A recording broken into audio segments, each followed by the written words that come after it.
Bonjour et bienvenue à tous à ce Journal du Connard, émission qui revient sur l'actualité sans aucune forme de tact ni de respect.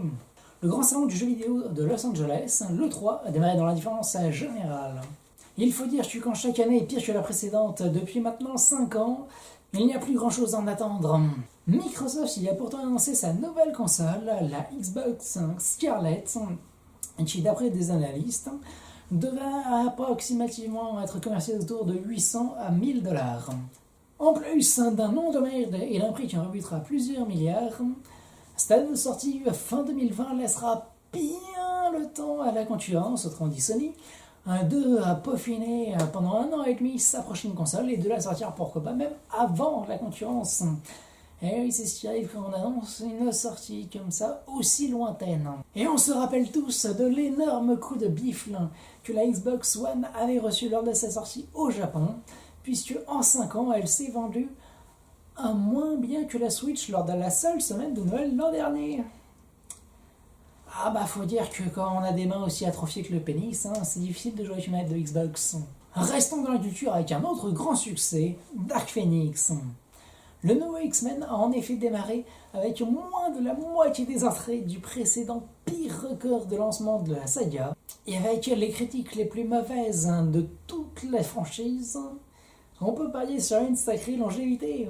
En parlant de longévité, on en profite pour saluer le conducteur de Lorient, conducteur d'une vingtaine d'années sans permis, qui a rappelé auprès de notre Seigneur un jeune garçon de 10 ans, et probablement dans les prochaines heures ou jours à venir, un autre de 7 ans qui est un terre critique. On le salue bien fort. Ah, la voiture, instrument mortel. Et pourtant on n'en parle pas assez, mais la baignoire fait chaque année 3 fois plus de morts. Alors, à quand un film d'horreur sur une baignoire tueuse et vengeresse, mon Dieu? Quand sortira le film? On n'en sait rien du tout. Toutou, Audrey Tautou. Qui est devenue Audrey Tautou? Reléguée à des rôles secondaires depuis plusieurs années, elle n'a pas tenu une tête d'affiche depuis avril 2013 et le four de l'écume des jours. Sa carrière est-elle finie en même temps que sa jeunesse? En parlant de jeunesse, il s'est envolé. Une pensée pour Emmanuel Béard qui nous a quittés il y a bientôt 10 ans, remplacé aujourd'hui par un robot botoxé sans âme. Sans âme et sans couilles, mais qui aime bien les avoir dans le cul, on n'en sait enfin plus sur l'histoire de l'acteur porno qui va visiter les bas-fonds de notre président Emmanuel Macron. Apparemment, ce dernier aurait cru avoir loué les services d'un chauffeur Uber qui devait le prendre.